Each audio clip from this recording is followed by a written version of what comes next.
देखिए, प्रॉब्लम ये नहीं है कि पीएनबी का ओटीपी नहीं आता है, बल्कि परेशानी वाली बात तो ये है कि ओटीपी कभी आता है तो कभी नहीं आता है।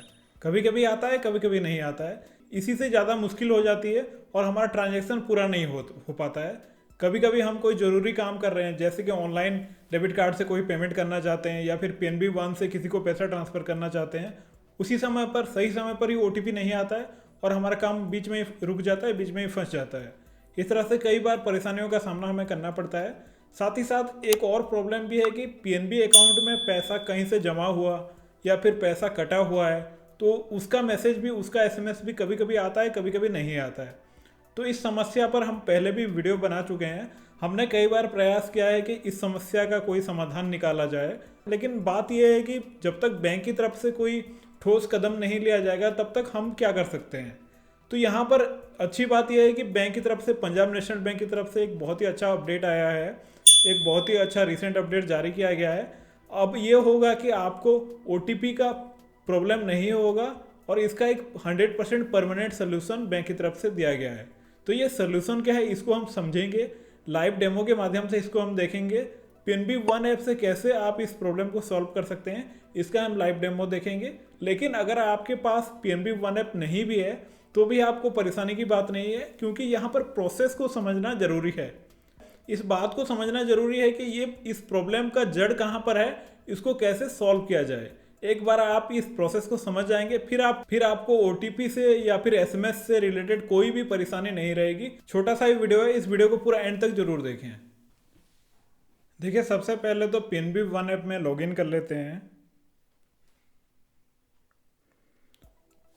यहाँ पर लॉगिन हो चुका है, ये कुछ नोटिफिकेशन दिखा रहा है, इसको मैं ओके कर लेता हूँ। नीचे सर्विसेज का ऑप्शन है, इसको हम सेलेक्ट कर लेते हैं।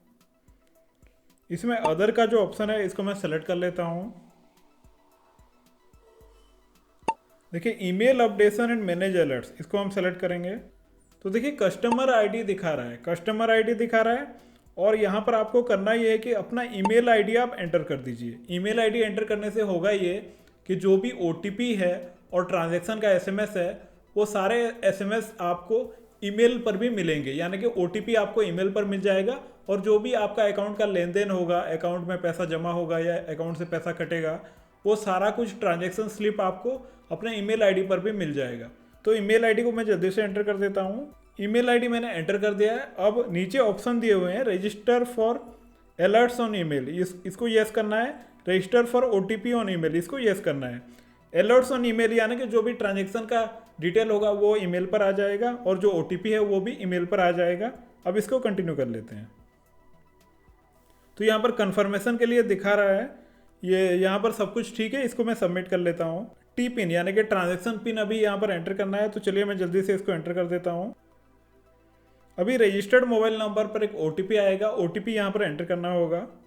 देखिए ओटीपी, हाँ ओटीपी आ गया 315875। इसको कंफर्म कर लेते हैं। तो देखिए यहाँ पर सक्सेस हो चुका है, हमारा रिक्वेस्ट सक्सेसफुली सबमिट हो चुका है।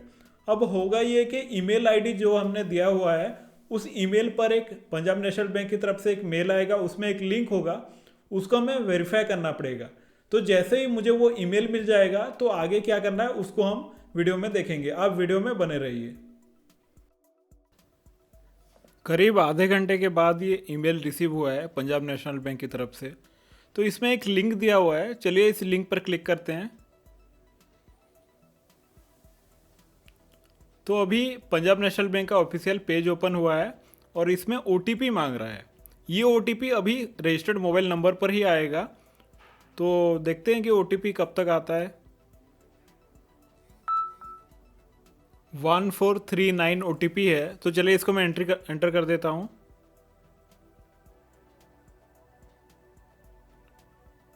अब इसको सबमिट कर लेते हैं।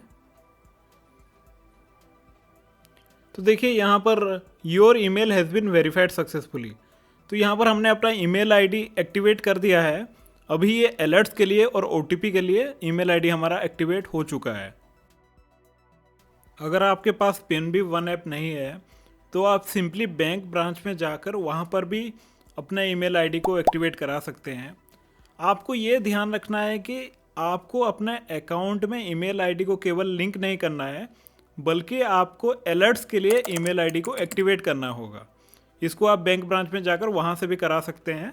तो उसको कराने के बाद आपको अपना ईमेल आईडी पर OTP रिसीव हो रहा है या नहीं हो रहा है, ट्रांजैक्शन वगैरह का जो ट्रांजैक्शन स्लिप है, अलर्ट है, वो आ रहा है या नहीं आ रहा है, वो नीचे कमेंट्स में हमें ज़रूर बताएं। और इस वीडियो को एक लाइक कर दीजिए। चैनल के साथ जुड़े रहने के लिए चैनल को अभी सब्सक्राइब कर दीजिए। मिलते हैं नेक्स्ट वीडियो में। धन्यवाद। नमस्कार।